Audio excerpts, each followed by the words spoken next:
गांधी जी का सानिध्य।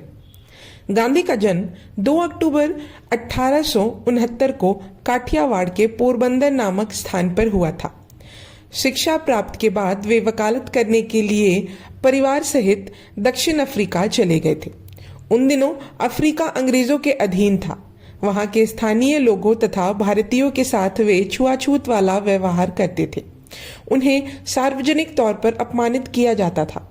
गांधी जी को भी इन परिस्थितियों से दो चार होना पड़ा। जब अत्याचार असहनीय हो गए तो उन्होंने सत्याग्रह का बिगुल बजा दिया। देखते ही देखते लोग उनके आंदोलन में सम्मिलित होते चले गए।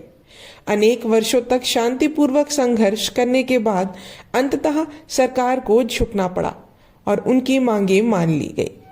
गांधी जी के अथक प्रयासों के कारण सरकार को अनेक सामाजिक कानूनों में फेरबदल करना पड़ा। गांधी जी की कीर्ति दक्षिण अफ्रीका से होते हुए भारत तक पहुंच चुकी थी। कांग्रेसी नेता उन पर भारत लौटने के लिए दबाव डाल रहे थे। चूंकि अफ्रीका में उनका कार्य समाप्त हो चुका था, अतः उन्होंने भारत लौटने का मन बना लिया। इसी बीच उन्हें गोखले का एक तार मिला, जिसमें उन्होंने आग्रह किया था कि वे उनसे लंदन में मिलते हुए भारत लौटें। गांधी जी आग्रह टाल नहीं सके और कस्तूरबा के साथ 14 जुलाई 1914 को लंदन की यात्रा पर चल पड़े। यद्यपि अभी तक सरोजनी को गांधी जी से मिलने का अवसर प्राप्त नहीं हुआ था, परंतु गांधी जी के बारे में उन्होंने बहुत कुछ सुन रखा था। स्वयं गोखले ने उन्हें महात्मा गांधी और उनके कार्यों के बारे में विस्तार से बताया था, जिन्हें गोखले अपना आदर्श मित्र मानते हैं, जिन्होंने सत्याग्रह और अहिंसा का मार्ग अपनाकर अकेले ही ब्रिटिश सरकार को झुकने के लिए विवश कर दिया। बड़े बड़े राजनेता भी जिनका आदर सम्मान करते हैं, वे महात्मा कैसे हैं, उनसे मिलने के लिए वे आतुर थी। जिन दिनों गांधी जी लंदन पहुंच रहे थे, उन दिनों वे भी वहीं थी। उनके स्वागत की भी सभी तैयारियां उन्होंने स्वयं संपन्न की। लेकिन जिस दिन अफ्रीका से आने वाला जहाज बंदरगाह पर पहुंचा, किसी कारणवश वे उस दिन स्वागत के लिए नहीं पहुंच सकी। इसलिए उन्होंने अगले दिन उनसे मिलने का निश्चय कर लिया। मित्रता का सूत्रपात। दिन का तीसरा पहर। क्रेसिंगटन के एक अनजाने हिस्से में सरोजनी कुछ तलाश कर रही थी। थोड़ी खोज खबर करने के बाद उन्हें पुराना जर्जर सा एक मकान दिखाई दिया। उनके होठों पर मुस्कुराहट खिल गई। उनकी तलाश पूरी हो गई थी। धीमे कदमों से लकड़ी की आड़ी तिरछी सीढ़ियां चढ़ते हुए वे ऊपर की मंजिल पर पहुंची। सामने एक कमरे में घुटे सिर और छोटे कद का एक आदमी फर्श पर जेल का काला कंबल बिछाए बैठा था। द्वार की खुली हुई चौखट उसके जीवन चित्र पर फ्रेम तथा लग रही थी। वह आदमी लकड़ी के कटोरे में से मथे हुए टमाटरों और जैतून के तेल का भोजन कर रहा था। ये मोहनदास करमचंद गांधी है। एक प्रख्यात नेता के इस अनपेक्षित दर्शन से सरोजनी के मुंह से अनायास हंसी फूट पड़ी। गांधी जी ने आंखें उठाई और हंसते हुए बोले, अच्छा, तुम निश्चय ही श्रीमती नायडू हो। इतनी अवाज्ञाशील होने का साहस तुम्हारे अतिरिक्त और कौन कर सकता है। आओ मेरे साथ खाना खाओ। कितना घिनौना घोल मठा है यहाँ, सरोजनी ने सूंघते हुए उत्तर दिया। गांधी जी से सरोजनी नायडू की यह प्रथम भेंट थी।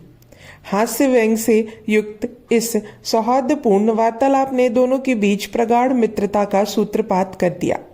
सरोजनी के शब्दों में, हमारी मित्रता सहकर्म में पुष्पित, पल्लवित तथा एक दीर्घ निष्ठापूर्ण शिष्यत्व में फलित हुई, और जो भारत के स्वाधीनता संघर्ष में साथ मिलकर कार्य करने की 30 वर्षों से भी अधिक की अवधि में कभी एक घंटे के लिए खंडित नहीं हुई। कस्तूरबा का प्रभाव।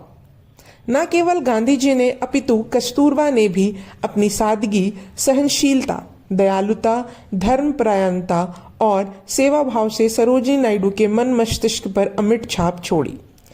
प्रथम भेंट के दौरान जहां वे गांधी जी के रंग में पूरी तरह रंग गई थी, वहीं कस्तूरबा के अद्भुत व्यक्तित्व ने उनके समक्ष नारी का ऐसा शक्ति रूप प्रतिबिंब दिया जो मार्ग में आने वाली समस्त कठिनाइयों का साहस और निडरता के साथ सामना करते हुए निरंतर पति का अनुसरण कर रही थी।